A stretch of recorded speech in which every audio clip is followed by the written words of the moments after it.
बिस्मिल्लाहिर्रहमानिर्रहीम। शामी उमरा शमसुद्दीन इब्न मुकद्दम और अमीर हसामुद्दीन हुसैन से खुफिया माहदा के बाद शाह यरूशलेम ने उन सलीबियों को उकसाया जो मिस्र से कम फासले पर आबाद थे। शाह उमरी ने अपने एक फौजी दस्ते को बहुत सा असला देकर उन ईसाइयों की मदद के लिए भेजा जो बहरी कज़ाकी में बड़ी शोहरत और महारत रखते थे।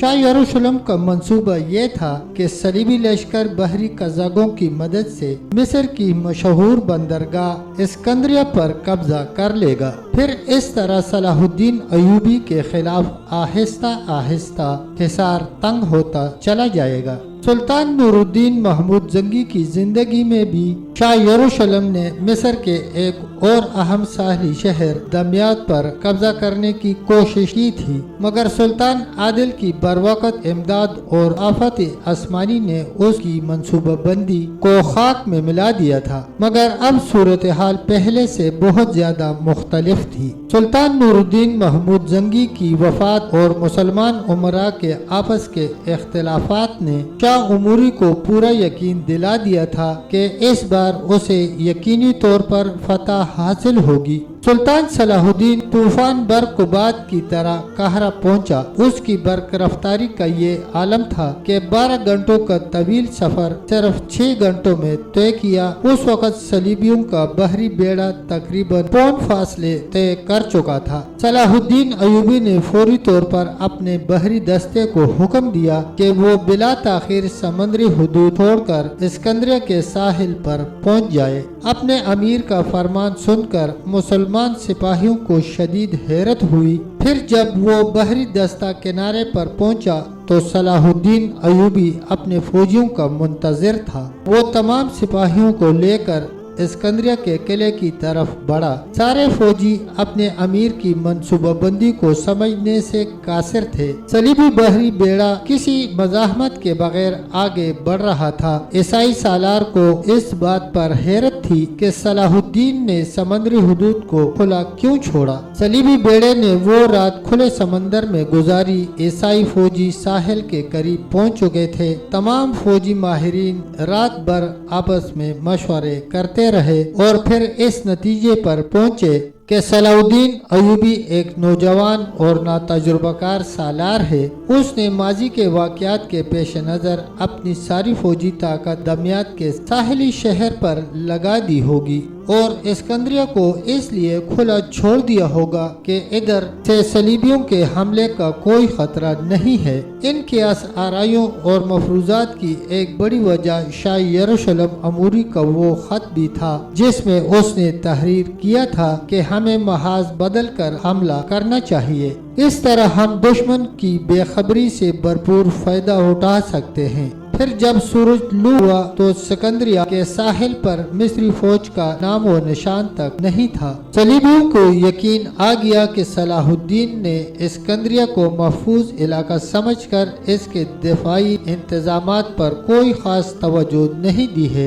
ये सोचकर ईसाई बहरी कज़ाकों ने सलीब का नारा बुलंद किया और बेनियाम शमशेरों के साथ साहिल पर उतरने लगे। सलीबी सिपाहियों की तादाद 10,000 के करीब थी। फिर वो मोहतात अंदाजे में आगे बढ़ने लगे, यहाँ तक कि शहर की फसील तक पहुँच गए और उन्हें मज़ाहमत के ज़ाहिरी आसार नजर न आए। ये सलीबियों के लिए बड़ा फिक्र अंगेज लम्हा था। उन्होंने किसी नामालूम खतरे का एहसास करते हुए अपनी पेशकदमी रोक दी थी। बहरी कज़ाकों के सरगना बोराल ने अपने जंगी मशीरों को मुखातिब करते हुए कहा, मैंने आज तक किसी महाज जंग पर ऐसा सन्नाटा नहीं देखा। दूर तक कोई आदमजाद ही नजर नहीं आता। मेरा जाती ख्याल है कि यह सलाहुद्दीन अयूबी की कोई चाल है।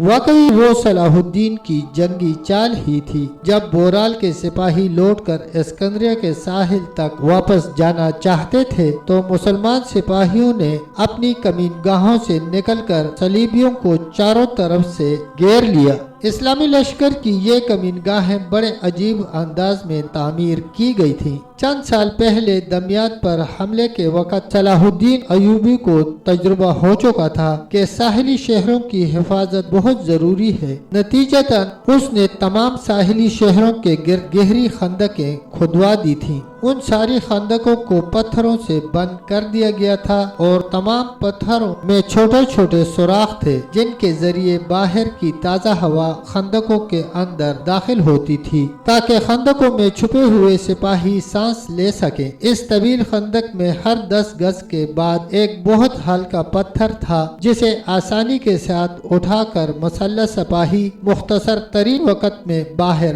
آ سکتے تھے۔ پھر جب صلیبی سپاہی شہر پناہ کے دروازے تک آ گئے اور پھر انہوں نے کسی نامعلوم خطرے کے احساس سے واپسی کا ارادہ کیا تو صلاح الدین ایوبی کے تمام سپاہی چاروں طرف سے نکل آئے اور صلیبی بحری قزاق بری طرح محصور ہو کر رہ گئے تھے۔ اس کے بعد ایک خونریز جنگ شروع ہو گئی جو 6 گھنٹے تک جاری رہی۔ اس جنگ میں 300 مسلمانوں نے شہادت کا درجہ حاصل کیا۔ اس کے برعکس صلیبیوں کی تعداد 10,000 کے قریب تھی۔